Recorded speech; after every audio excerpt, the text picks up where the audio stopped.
দুনিয়াতে যত অদ্ভুত অদ্ভুত প্রশ্ন সব আপনি মুসা আলাইহিস সালামের মাথা থেকে পাবেন। বিভিন্ন বিষয়ে আল্লাহরে প্রশ্ন করতেন। সাইয়েদনা মুসা আলাইহিস সালাম আল্লাহরে বললেন, আল্লাহ আপনি আমার এমন একটা জিকির শিখাইয়া দেন যে জিকিরটার শব্দ আপনি আর আমি ছাড়া কেউ জানবে না।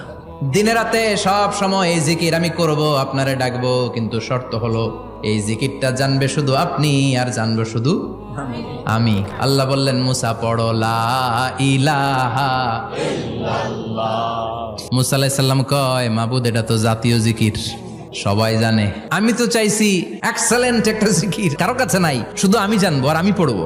আল্লাহ বললেন, মুসা এই লা ইলাহাকে যদি এক পাল্লায় রেখে দাও, তাম বিশ্ব, 7 আকাশ 7 জমিনটারে তুলে যদি তুমি আরেক পাল্লায় রেখে দাও, লা রাজাহাত কাফাতু লা ইলাহা ইল্লাল্লাহ, মুহূর্তের মধ্যে লা ইলাহার পাল্লা ভারী হয়ে যাবে।